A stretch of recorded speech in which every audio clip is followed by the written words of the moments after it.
નમસ્કાર વિદ્યાર્થી મિત્રો, 12th સાયન્સ બાયોલોજીમાં આપણે 10મું ચેપ્ટર માનવ કલ્યાણમાં સૂક્ષ્મ જીવો એના વિશે અભ્યાસ કરતા હતા. એમાં આપણે આગળ વધી છેલ્લે આપણે બાયોગેસ પ્લાન્ટ એના વિશે જોયું હતું કે બાયોગેસ પ્લાન્ટની અંદર કઈ રીતે સૂક્ષ્મ જીવો સંકળાયેલા છે. ખાસ કરીને એમાં મિથેનોજેનિક બેક્ટેરિયા જે એની અંદર જોવા મળે તો કે ગોબરની અંદર અથવા તો જે ઢોરના મળમૂત્ર હોય છાણ એની અંદર એ મિથેનોજેનિક બેક્ટેરિયા હોય અને એના ઉપરથી આપણે એને ગોબર ગેસ તરીકે પણ ઓળખવામાં આવે છે. ત્યાર પછી આપણે જોઈએ તો જૈવિક નિયંત્રક તરીકે સૂક્ષ્મજીવો, જૈવિક નિયંત્રક તરીકે સૂક્ષ્મજીવો. બાયોગેસ પ્લાન્ટ પછી જૈવિક નિયંત્રક તરીકે સૂક્ષ્મજીવો એના વિશે આપણે જોવાનું છે. હવે જૈવિક નિયંત્રક તરીકે સૂક્ષ્મજીવો એટલે શું? તો કે અત્યારે આપણે ખાસ કરીને આધુનિક જે ખેતી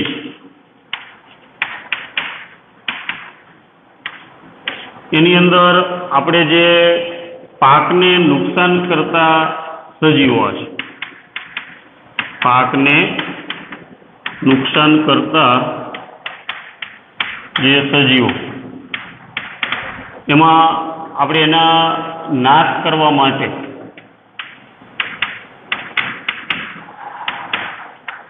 તેનો ઉપયોગ કરીએ છીએ તો કે પેસ્ટિસાઇડ, જંતુનાશકો અને ઇન્સેક્ટિસાઇડ.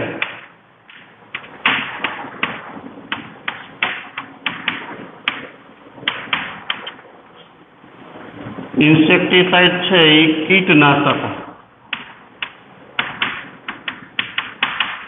અત્યારે આપણે ખેતીની અંદર જોતા હોય તો મોટા ભાગે ખેતીની અંદર આ બધા રસાયણો છે એનો છૂટથી વપરાશ થાય છે. એટલે ટૂંકમાં અત્યારે આપણે જે ખેતીની અંદર વધુ ઉત્પાદન મેળવવા માટે પેસ્ટિસાઇડ અને ઇન્સેક્ટિસાઇડ જે છે, પેસ્ટિસાઇડ અને ઇન્સેક્ટિસાઇડ છે એનો વધારે પ્રમાણમાં ઉપયોગ છે એ કરવામાં આવે છે. તો આ જે પેસ્ટિસાઇડ જે છે આ બધાની અંદર શું હોય તો કે અલગ અલગ પ્રકારના વિષારી દ્રવ્યો હોય, એટલે કે ઝેરી રસાયણો હોય. આપણે ઘણી વખત તમને ખબર હોય કે આપણે ગામડાની અંદર અમુક વ્યક્તિ કોઈ કારણોસર દવા પીધી તો મોટા ભાગે એ દવા કઈ હોય, આ ખેતીની અંદર જે આપણે જંતુનાશકનો ઉપયોગ કરીએ છીએ, કીટનાશકનો ઉપયોગ કરીએ છીએ, એટલે એ દવાની અંદર એટલા બધા પોઈઝન હોય કે આપણે થોડાક પ્રમાણમાં જો અમુક ml શરીરની અંદર જતું રહે અને વ્યક્તિને તાત્કાલિક સારવાર ન મળે તો આપણું મૃત્યુ થતું હોય છે. અને એ દવા જે છંટકાવની અંદર પંપની અંદર આપણે જોઈએ તો આખું પાણી હોય અને પાણીની અંદર અમુક ml જ ખાલી દવા છે એ આપણે એડ કરતા હોય, તેમ છતાં એની અંદર જીવાત છે એ બધી મરી જતી હોય છે. તો આ બધા જંતુનાશક કીટનાશકોનો આપણે જે વપરાશ કરીએ છીએ એ વપરાશ યોગ્ય છે તો કે ના, કારણ કે એની અંદર એવા બધા ઝેરી કેમિકલ કે રસાયણો છે એ જોવા મળે છે કે જે આપણા સ્વાસ્થ્ય માટે કેવા છે, નુકસાનકારક છે અથવા તો એ પર્યાવરણની અંદર પ્રદૂષણ ફેલાવવા માટે જવાબદાર છે. આ બધા રસાયણો છે એ પર્યાવરણમાં એમાં જમીન, પાણી, હવા એ બધાને પ્રદૂષિત કરે છે. આ ઉપરાંત આપણે જોઈએ તો માનવ અને બીજા જે પ્રાણીઓ છે એને પણ માટે નુકસાનકારક છે. એટલે આપણે આધુનિક જે ખેતી છે એની અંદર વધુ ઉત્પાદન મેળવવા માટે પેલા આપણે ખેતી હતી એની અંદર આવા બધા કીટનાશક કે જંતુનાશકનો ઉપયોગ ન થતો, પણ અત્યારે વધુ ને વધુ આના માટેનું એક કારણ એ પણ છે કે માનવ વસ્તી છે એમાં વધારો થયો. વધતી જતી માનવ વસ્તીને કંટ્રોલમાં કરવા માટે અથવા તો એને ખોરાક આપવા માટે આપણે શું કર્યું હતું કે અનુત્પાદન છે એ વધારવું જરૂરી બન્યું. ખેતીની અંદર જે બધા ઉત્પાદન જે છે એ બધા ઉત્પાદનો વધારવા શા માટે જરૂરી બન્યા તો કે માનવ વસ્તી વધતી જાય તો સ્વાભાવિક છે કે એના માટે જે ખોરાકના સ્ત્રોત છે એને પણ શું કરવા પડે, આપણે વધારવા પડે. તો જે અત્યારે આપણે વધુ ખોરાકના ઉત્પાદન માટે શેનો ઉપયોગ કર્યો તો કે અલગ અલગ પ્રકારના એવા ઝેરી રસાયણ જેને આપણે વિષારી દ્રવ્યો તરીકે પણ ઓળખાવી છે. અને આવા ઝેરી દ્રવ્યો કે વિષારી દ્રવ્યો એ પર્યાવરણમાં જમીનમાં ભળે તો જમીનની ફળદ્રુપતા કે એના ઉત્પાદકતાની અંદર શું કરે, એ અસર કરે અથવા તો એની અંદર એ ઉત્પાદન છે એ ઘટાડે છે. આ સિવાય આપણે જોઈએ તો આ જે વિષારી દ્રવ્યો છે આ વિષારી દ્રવ્યો જે છે એ જંતુનાશક કે કીટનાશકો જે છે એનાથી જમીન પ્રદૂષિત થાય, પાણી, હવા, એ પર્યાવરણ પ્રદૂષિત થાય અને ખોરાકની અંદર ભળે એટલે માનવ કે બીજા પ્રાણીઓ માટે પણ એ નુકસાનકારક ગણાવી શકાય. આ સિવાય નીંદણનાશક જેને વેડીસાઇડ્સ કહેવામાં આવે એ શેને દૂર કરવા માટે આપણે ઉપયોગ કરીએ છીએ તો કે નીંદણને દૂર કરવા માટે એનો ઉપયોગ થાય છે.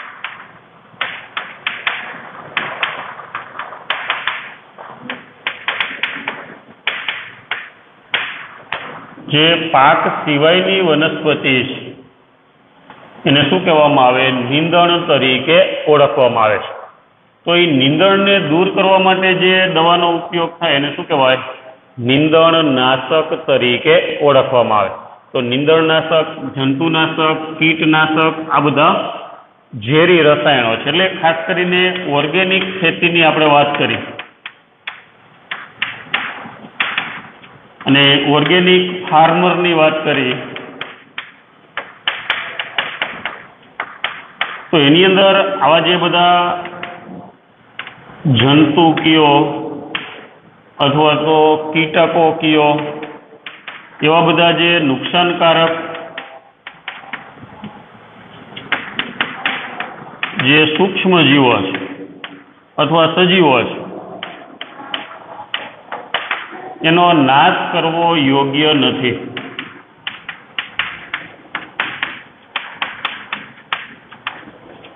એટલે ઓર્ગેનિક ખેતીની દ્રષ્ટિએ આપણે વિચારીએ તો ઓર્ગેનિક ખેતી કે ઓર્ગેનિક ફાર્મરના જે ઓર્ગેનિક ખેતી કરે છે એ ખેડૂતના મંતવ્ય આપણે જોઈએ તો એની અંદર ખાસ કરીને જે જૈવ વિવિધતાની જાળવણી એના ઉપર ભાર મૂકવામાં આવે છે.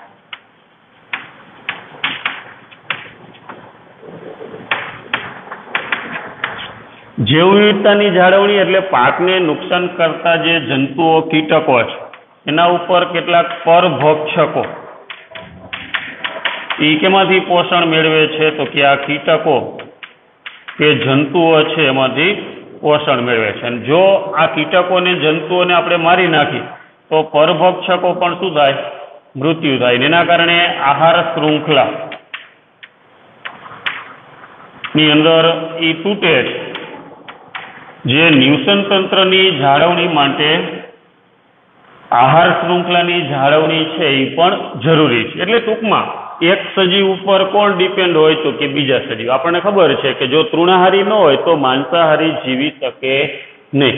તૃણાહારી ઉપર જ કેનો આધાર છે, માંસાહારી સજીવો છે એનો આધાર છે. એટલે ટૂંકમાં જે કીટકો કે જંતુઓ જે ખાસ કરીને પાકને નુકસાન પહોંચાડે છે એની સંખ્યા ઘટી જાય તો ઓટોમેટિક એના ઉપર આધારિત જે પરભક્ષકો છે એ પરભક્ષકો છે એ પણ મૃત્યુ પામે. તો એ આહાર શૃંખલા છે એ આખી તૂટી જાય એટલે જૈવ વિવિધતાની જાળવણી થાય નહીં.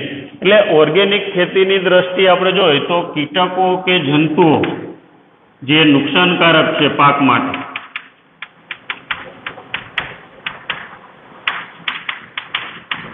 પાકને નુકસાનકારક કીટકો કે જંતુઓ એનો નાશ જે છે એ અનિચ્છનીય છે.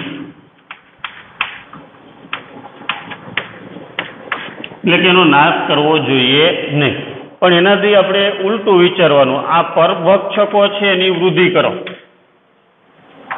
એવા જે પરભક્ષકો છે એ વધે એટલે ઓટોમેટિક કેને ખાશે, આ કીટકો કે જંતુઓ જે ટૂંકમાં પાકને નુકસાન પહોંચાડે એની સંખ્યા ઘટે એટલે ટૂંકમાં આપણે ઉત્પાદન છે એ વધારી શકાય. એટલે અહીંયા આપણે ખાસ કરીને જે ચર્ચા કરવાની છે કે જૈવિક નિયંત્રક તરીકે સૂક્ષ્મજીવો. એટલે સૂક્ષ્મજીવોનો ઉપયોગ જે છે એના કેની અંદર કરવામાં આવે તો કે અમુક જે પાકને નુકસાન કરતા જે સજીવો છે એને નાશ કરવા માટે, એને દૂર કરવા માટે કેનો ઉપયોગ થાય છે તો કે સૂક્ષ્મજીવોનો ઉપયોગ કરવામાં આવે છે. એટલે પાકને નુકસાન કરતા જે અલગ અલગ આપણે સજીવો લઈએ તો એમાં ઇન્સેક્ટિસાઇડ, આપણે જે નુકસાન કરતા સજીવો માટે જે આધુનિક ખેતીમાં જે આપણે દવાનો ઉપયોગ કરીએ છીએ એ બધી દવાઓ જે આપણે ખાસ કરીને ગામડાની અંદર બધી જે દવાની દુકાન હોય છે, જે આપણે પેસ્ટિસાઇડ અથવા ઇન્સેક્ટિસાઇડ અથવા વેડીસાઇડ, એ બધા એગ્રોવાળી, આપણે એગ્રોની દુકાન કહીએ ને, એ બધી એગ્રોની દુકાનની અંદર કઈ દવા વેચાતી હોય તો કે ખેતીની અંદર વપરાતી દવાઓ બધી વેચાતી હોય છે અને એનો અત્યારે ખૂબ મોટા પ્રમાણમાં ઉપયોગ થાય છે. એક ખેડૂતનું બિલ છે એ 50,000 થી લાખ રૂપિયા સુધીનું ખાલી કેનું આવતું હોય છે તો કે આવી બધી દવાઓનું આવતું. એટલે એ મોટા પ્રમાણમાં ટૂંકમાં એ દવાઓ બધી ઉપયોગમાં લેવાય છે. તો આટલા બધા દવાનો ઉપયોગ શેના માટે થાય છે તો કે આ બધા જંતુઓ, કીટકો એ બધાને દૂર કરવા માટે, જે પાકને ટૂંકમાં શોષણ કરી લે અને પાકની વૃદ્ધિ ઉપર અસર કરે. જો પાકની વૃદ્ધિ ન થાય તો ઉત્પાદન ઓછું મળે.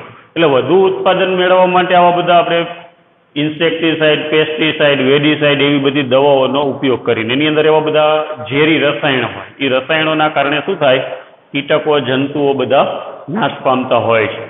પણ એનાથી આડઅસર પણ થાય છે. અત્યાર સુધી આપણે આ જે વધુ ને વધુ ઉત્પાદન મેળવવાની હોડની અંદર આ બધી પ્રદૂષણની માત્રા પણ ખૂબ મોટા પ્રમાણમાં વધી ગઈ છે. ખાસ કરીને આપણે પ્રદૂષણ જોઈએ તો જમીનમાં આ બધી દવા ભળે, પાણીમાં ભળે, હવામાં ભળે તો એ દરેક જગ્યાએ પર્યાવરણનું પ્રદૂષણ ફેલાવે છે. આ ઉપરાંત આપણે જોઈએ તો મનુષ્ય અને પ્રાણીઓ બીજા જે છે એની અંદર જમીનમાંથી ખોરાકમાં આવે ને ખોરાક દ્વારા આપણા શરીરની અંદર આવે. અત્યારે આપણે કેન્સરના ને બધા કેસ વધારે જોવા મળે છે અથવા તો એનું વધતું પ્રમાણ.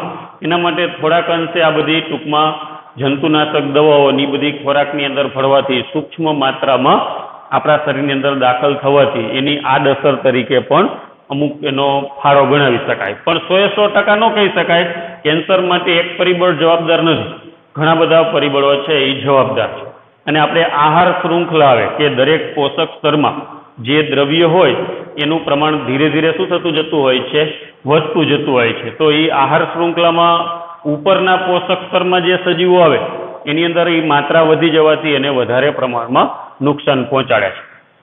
તો હવે આપણે જે ઓર્ગેનિક ખેતીની વાત કરીએ, અત્યારે આપણે અહીંયા પણ આના ઉપર પણ વધારે હવે બધા ઓર્ગેનિક ખેતી ઉપર, એટલે ટૂંકમાં ઓર્ગેનિક ખેતી કેને મળતી આવે, આપણા જે પૂર્વજો ખેડૂતો જે શરૂઆતમાં કરતા આજથી 50-60 વર્ષ પહેલા, ત્યારે કોઈ લોકો જંતુનાશક દવાનો ઉપયોગ કરતા નહોતા. એટલે બધી છાણનો ઉપયોગ કરતા. ટૂંકમાં અહીંયા થોડોક એડ કરવાના અમુક સૂક્ષ્મ જીવો છે એનો પણ એમાં ઓર્ગેનિક ખેતીમાં ઉપયોગ કરવાનો છે. પણ ટૂંકમાં અગાઉની જે આપણી ખેતી હતી એમાં રાસાયણિક ખાતરનો ઉપયોગ નહોતો થતો અને જંતુનાશક દવાઓ છે એનો પણ ઉપયોગ થતો નહોતો. એ આપણી જે જૂની ખેતી હતી એની અંદર જે આપણે બધા ઉત્પાદનો મેળવતા હતા એ ઉત્પાદન પણ કેવા હતા તો કે એ આપણી જે સ્વાસ્થ્ય માટે અથવા આપણા પોષણ માટે ખૂબ જ જરૂરી એવા પોષક તત્વો જેમાં હતા. એ સિવાયના નુકસાનકારક આવા પેસ્ટિસાઇડ કે ઇન્સેક્ટિસાઇડ જેવા ઝેરી રસાયણો ખોરાકમાં ભળેલા હતા નહીં. એટલે ત્યારે માણસોની તંદુરસ્તી કેવી હતી, સારી હતી. પણ અત્યારે આ બધો ખોરાક કેવો થઈ ગયો આપણો તો કે આ બધા પેસ્ટિસાઇડ, ઇન્સેક્ટિસાઇડનો ખોરાકની અંદર દવા તરીકે શાકભાજી, ફ્રૂટમાં, ધાન્ય, કઠોળ એ બધામાં આપણે છંટકાવ કરી તો થોડાક માત્રામાં અંદર રહી જાય તો એ આપણા શરીરની અંદર ખોરાક વાટે આવે છે. એટલે હવે બધાને એ સમજાઈ ગયું છે કે આ બધા રસાયણો છે એ આપણા સ્વાસ્થ્ય માટે નુકસાનકારક છે, પર્યાવરણ માટે નુકસાનકારક છે, મનુષ્ય સિવાયના બીજા કેટલાક પ્રાણીઓ માટે પણ નુકસાનકારક છે. તો હવે એની જગ્યાએ શું કરવામાં આવે છે તો કે અત્યારે ઓર્ગેનિક ખેતી છે એની શરૂઆત કરી છે. હવે ઓર્ગેનિક ખેતીની અંદર આજે આપણે જંતુનાશક, કીટનાશકો એનો ઉપયોગ ઉપર શું કરવામાં આવે છે, પ્રતિબંધ મૂકવામાં આવે છે, કારણ કે એ આપણા સ્વાસ્થ્ય માટે નુકસાનકારક છે. તો એની જગ્યાએ આપણે ઓર્ગેનિક ખેતીની અંદર એ પણ ધ્યાનમાં રાખવામાં આવે છે કે કોઈ પણ આહાર શૃંખલાને આપણે બ્રેક કરવી જોઈએ નહીં. જો વચ્ચેની કડીને આપણે સજીવોને નાશ કરી તો એના ઉપર આધારિત એનાથી ઉપરના પોષક સ્તરના સજીવોની સંખ્યા આપોઆપ ઘટી છે, જે પર્યાવરણની જાળવણી માટે યોગ્ય નથી. નિવસન તંત્રની અંદર દરેક ચરણની અંદર અથવા તો દરેક આપણે જે પોષક સ્તરની અંદર જે આહાર શૃંખલાની અંદર દરેક પોષક સ્તરમાં સજીવોની સંખ્યા હોવી જરૂરી છે, તો જ એમાં જૈવ વિવિધતા જળવાય છે. અને જેટલી જૈવ વિવિધતા વધુ એમ પર્યાવરણની સ્થિરતા પણ વધારે. એટલે દરેક પ્રકારના સજીવો હોવા જરૂરી છે. તો એના માટે જે કીટકો જંતુઓ ઉપર આધારિત જે પરભક્ષકો છે એની આપણે શું કરવામાં આવે તો કે પરભક્ષકો છે એને વધારે પ્રમાણમાં આપણે ડેવલપ કરવાના, અને એનાથી કીટકો કે સૂક્ષ્મજીવો છે એ નાશ પામે. એ નાશ પામશે એટલે ઓટોમેટિક શું થશે તો કે કીટકોને જંતુઓની સંખ્યા ઘટવાથી પાછા આપણે જોઈએ તો એ કીટકો અને જંતુઓ ઘટે એટલે ઉત્પાદનમાં વધારો થાય. આપણો મેઇન હેતુ શું છે ખેતીની અંદર તો કે વધુ ઉત્પાદન મેળવવું. એટલે રાસાયણિક જે દવાઓ બધી છે કેમિકલ વાળી ઝેરી દવાઓ એના વિકલ્પ તરીકે આપણે એવા સૂક્ષ્મ જીવો કે જે કીટકોને નુકસાન પહોંચાડે, જે પાકને નુકસાન પહોંચાડે છે એવા કીટકો કે જંતુઓને ખાઈ જાય એવા સૂક્ષ્મ જીવો આધારિત જે ખેતી છે એને જૈવિક ખેતી તરીકે પણ લઈ શકાય છે. હવે જૈવિક ખેતીમાં આપણે આગળ વધી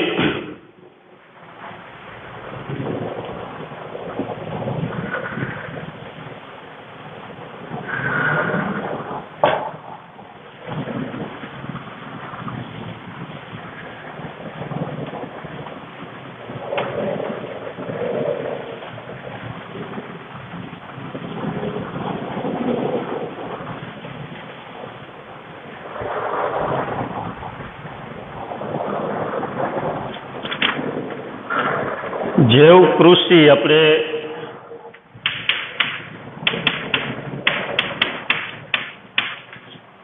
જૈવ કૃષિની અંદર આપણે જોઈએ તો પાક એ સિવાય એને નુકસાન કરતા જે કીટકો, પછી એના આધારિત બીજા જે જંતુઓ એ બધાની જાળવણી, એનું વ્યવસ્થાપન,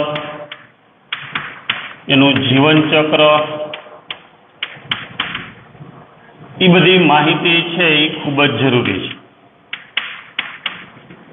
ટૂંકમાં જૈવ કૃષિની અંદર આપણે જોઈએ તો પાકની સાથે સંકળાયેલા બીજા સજીવો છે, બરાબર, જે એને નુકસાન પહોંચાડે છે એની જીવનચક્ર, એની જાળવણી, વ્યવસ્થાપન, એ બધી માહિતી કેની અંદર પ્રાપ્ત કરવામાં આવે તો કે ખોરાક ગ્રહણ કરવાની રીતભાત, વસવાટ,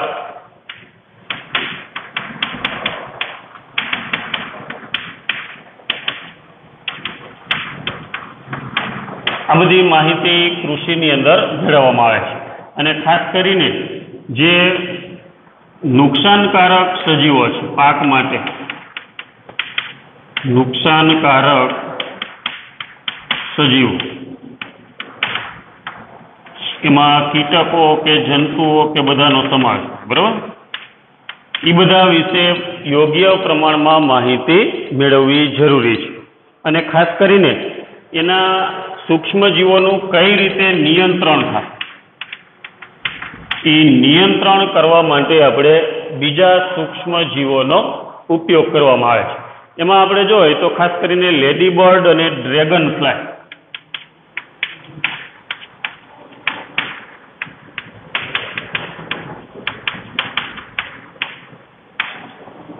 લેડીબર્ડ અને ડ્રેગન ફ્લાય જે છે એ લાલ અને કાળા રંગના ટપકાવાળા કીટક છે.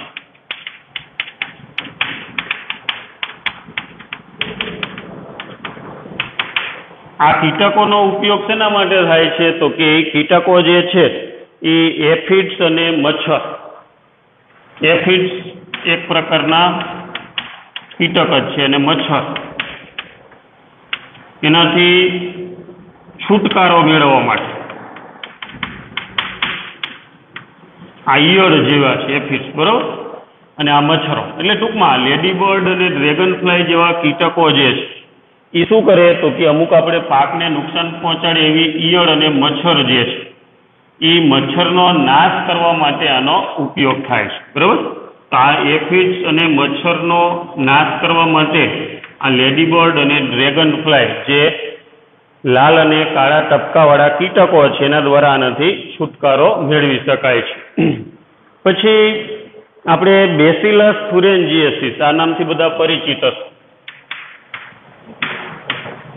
બેસિલસ થુરેન્જીએસિસ આ એક બેક્ટેરિયા છે. એમાંથી એક પ્રોટીન ઉત્પન્ન થાય છે, ક્રિસ્ટલ પ્રોટીન. ક્રિસ્ટલ અથવા ક્રાય નામનું પ્રોટીન ઉત્પન્ન થાય છે. અને એ પ્રોટીન કેવું છે? કીટનાશક છે. તો આ પ્રોટીન ઉત્પન્ન કરતું જે જનીન છે એ જનીનને આપણે કેમાં દાખલ કરી? તો કે બીજી વનસ્પતિમાં. દાખલા તરીકે કપાસની અંદર એ દાખલ કરી જનીન, તો એને બીટી કપાસ કહેવાય. રીંગણની અંદર દાખલ કરી તો બીટી રીંગણ. તો આ બધા જનીન પરિવર્તિત બધા સજીવો કહેવાય. કપાસની અંદર આપણે જનીનમાં ફેરફાર કર્યો. કેનું જનીન નાખ્યું આપણે એની અંદર? તો કે બેક્ટેરિયાનું જનીન. કેવું જનીન નાખ્યું? તો કે કીટનાશક પ્રોટીન બનાવતું જનીન દાખલ કર્યું. હવે આ કપાસને જે ખાસ કરીને અમુક જે ઈયળો છે, બરોબર, પાકને નુકસાન પહોંચાડતી ઈયળો, એના શરૂઆતનો જે ડીંભ હોય એ પાકને ચૂસે, આ કપાસ કે રીંગણને ચૂસે, એટલે એની અંદર એ કીટનાશક પ્રોટીન બને અને એના કારણે શું થાય? એનું પાચન માર્ગ છે એ તોડી નાખે છે અને એ રીતે એ નાશ પામે છે. એટલે ટૂંકમાં બેસિલસ થુરેન્જીએસિસ એ એક પ્રકારના સૂક્ષ્મ જીવો છે જેની અંદર એક એવું ઝેરી પ્રોટીન બને છે. એ પ્રોટીનનું નામ શું આપ્યું? ક્રિસ્ટલ પ્રોટીન અથવા ક્રાય પ્રોટીન તરીકે ઓળખવામાં આવે. જીનેટિક એન્જિનિયરિંગની મદદથી પ્રોટીન બનાવતું જનીન આપણે કેમાં નાખવું? અમુક વનસ્પતિમાં, જેમ કે કપાસની અંદર નાખી તો એને બીટી કપાસ તરીકે ઓળખવામાં આવે છે. અને એ પછી અમુક જે કીટકો છે એ કીટકોના ડીંભની અંદર આ જે પ્રોટીન અથવા જે પ્રોટીન બને એટલે એનો પાચન માર્ગ તૂટે ને એના કારણે એ કીટકો અથવા તો એવી ઈયળો છે એ કેટલીક નાશ પામે છે. ત્યાર પછી બીજું એક ઉદાહરણ છે, એક ટ્રાયકોડર્મા નામની ફૂગ છે. ટ્રાયકોડર્મા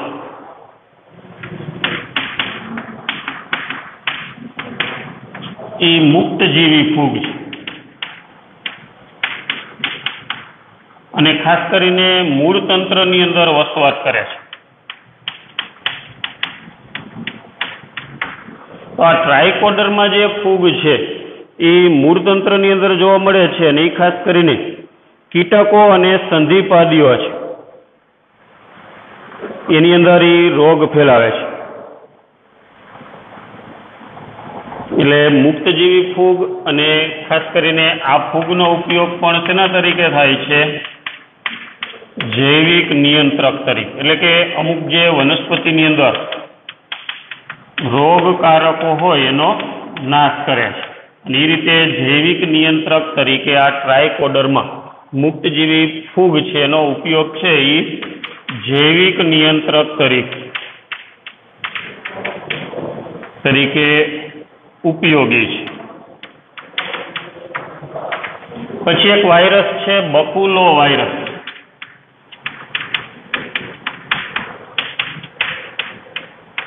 આ વાયરસ પણ આપણે જોઈએ તો કીટકો અને સંધિપાદ સૌથી મોટો સમુદાય પ્રાણી સૃષ્ટિ. એની અંદર આ બકુલો વાયરસ શું ઉત્પન્ન કરે છે? રોગ પેદા કરે છે. કેટલાક કીટકો અને સંધિપાદની અંદર બકુલો વાયરસ છે એ રોગ પેદા કરે, પણ વનસ્પતિ, પ્રાણી કે અન્ય સજીવ એના માટે નુકસાનકારક નથી.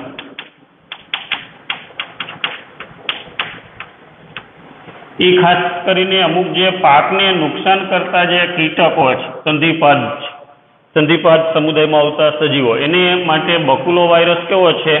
નુકસાનકારક છે. પણ ખાસ કરીને આપણે જોઈએ તો વનસ્પતિ, પક્ષી, સસ્તન એ કોઈને નુકસાન નથી પહોંચાડતું, પક્ષીઓને કે સસ્તનની અંદર. અને આ વાયરસનો ઉપયોગ છે એ આવા પેસ્ટના કંટ્રોલ કરવા માટે ઉપયોગ થાય. એ આખો કાર્યક્રમ એને પેસ્ટ કંટ્રોલ પ્રોગ્રામ કહેવામાં આવે. ઇન્ટિગ્રેટેડ પેસ્ટ કંટ્રોલ પ્રોગ્રામ, એની અંદર આ વાયરસ છે બકુલો વાયરસ એનો ઉપયોગ થાય છે. એટલે ટૂંકમાં અલગ અલગ પ્રકારના જે સૂક્ષ્મજીવો છે એ બીજા કેટલાક સૂક્ષ્મજીવોનો નાશ કરવા માટે ઉપયોગ થાય છે. હવે કૃષિ અભ્યાસની અંદર આપણે જોઈએ તો બધા જે જીવંત સ્વરૂપો છે, એટલે કે પાક સાથે સંકળાયેલા જે પાક છે એના હારે સંકળાયેલા કીટકો, જંતુઓ, એની જાળવણી, એનું વ્યવસ્થાપન, એનું જીવનચક્ર, કઈ રીતે ખોરાક ગ્રહણ કરે, ક્યાં વસવાટ, એ બધી માહિતી કેની અંદર હોવી જરૂરી છે? તો કે જૈવ કૃષિની અંદર એ દરેક માહિતી હોવી જરૂરી છે. હવે અલગ અલગ પાકને નુકસાન કરતા જે બધા કીટકો, જંતુઓ કે અન્ય સજીવો, એ સજીવો છે એનું નિયંત્રણ કઈ રીતે આપણે બીજા સજીવો દ્વારા કરી શકીએ, એ બધી જે જૈવિક નિયંત્રક તરીકે સૂક્ષ્મજીવોને કઈ રીતે ઉપયોગમાં લઈ શકાય, એ માહિતી આપણે અહીંયા પ્રાપ્ત કરવાની છે. આપણે હમણાં તમને વાત કરી કે અત્યારે હવે આપણે જે રાસાયણિક બધા ઝેરી રસાયણો, દવાઓ, પેસ્ટિસાઇડ, ઇન્સેક્ટિસાઇડ, વેડિસાઇડ, એ બધી દવાઓના વિકલ્પ બનાવવાના છે. અને એ દવાના વિકલ્પ તરીકે આપણે કોનો ઉપયોગ કરવાનો છે? બીજા કેટલાક એવા સજીવોનો. અને એ સજીવો શું કરશે? તો કે પાકને નુકસાન કરતા જે સજીવો છે એને મારી નાખશે, એનું ભક્ષણ કરશે. એટલે ઓટોમેટિક પાકને નુકસાન થતું ઘટશે. અને જે આપણે દવા છે એના પ્રદૂષણ દ્વારા જે પર્યાવરણને કે માનવને નુકસાન થાય, નુકસાન ઓછું કરી શકાય. એવા પ્રકારની ખેતી છે એ જૈવિક ખેતી તરીકે પણ ઓળખાવી શકાય, જૈવ કૃષિ તરીકે પણ લઈ શકાય. તો હવે એવા સજીવોની અંદર આપણે વાત કરીએ તો લેડીબર્ડ અને ડ્રેગન ફ્લાય એ કીટકો છે જેના શરીર ઉપર શું છે? લાલ અને કાળા રંગના ટપકા છે. એ અમુક પ્રકારની ઈયળો કે મચ્છરો છે એને ખાઈ જાય છે. તો એ ઈયળ ને મચ્છર દ્વારા જે પાકને નુકસાન થાય એ આ લેડીબર્ડ અને ડ્રેગન ફ્લાય જેવા કીટકો દ્વારા ઘટાડી શકાય છે. પછી બેસિલસ thuringiensis નામના જે બેક્ટેરિયા છે, એ બેક્ટેરિયા આપણને ખબર, જેને ટૂંકમાં બીટી તરીકે ઓળખાવીએ છીએ આપણે. આ જે બીટીનું પૂરું નામ શું? Bacillus thuringiensis. અને એના દ્વારા એક અમુક કીટનાશક પ્રોટીન છે એ બને છે. અને એ પ્રોટીન માટેનું જનીન આપણે કેમાં દાખલ કર્યું? અમુક વનસ્પતિમાં દાખલ કર્યું, બરાબર? તો એ વનસ્પતિની અંદર પણ એ કીટનાશક પ્રોટીન બને. અને એવી વનસ્પતિને આપણે બીટી આગળ લગાવવાનું, એટલે બીટી કપાસ છે, બીટી રીંગણ છે, એ બધી એવી જનીન પરિવર્તિત વનસ્પતિ. હવે એની અંદર ઈયળો કે કીટકો કે એને ચૂસે એટલે શું થાય? તો કે એની અંદર એ જનીનના કારણે પ્રોટીન બનશે. અને એ પ્રોટીનના કારણે શું થાય? એનો પાચન માર્ગ તૂટી જાય, એના કારણે એનો નાશ થાય. એટલે આવા રોગકારકોથી આપણે છુટકારો મેળવી શકાય. પછી ટ્રાઇકોડર્મા છે એ મુક્તજીવી ફૂગ છે અને એ વનસ્પતિના મૂળ તંત્ર ઉપર વસવાટ કરે છે. અને એનો પણ અમુક સૂક્ષ્મજીવોના નાશ કરવા માટે આ ફૂગનો પણ ઉપયોગ થાય છે. એટલે એ જૈવિક નિયંત્રક તરીકે ઉપયોગી સાબિત થાય છે. આ સિવાય બકુલો વાયરસ જે કીટકો અને સંધિપાદીઓની અંદર શું ઉત્પન્ન કરે છે? રોગ પેદા કરે છે. અને એને બીજા વનસ્પતિ, પ્રાણી, પક્ષી, સસ્તન, મત્સ્ય, એટલે ટૂંકમાં અમુક કીટકો અને સંધિપાદને બાદ કરી નાખો, બીજા કોઈ સજીવને આ વાયરસ નુકસાન પહોંચાડતા નથી. એટલે આ વાયરસનો ઉપયોગ ઇન્ટિગ્રેટેડ પેસ્ટ કંટ્રોલ પ્રોગ્રામની અંદર કરવામાં આવે છે.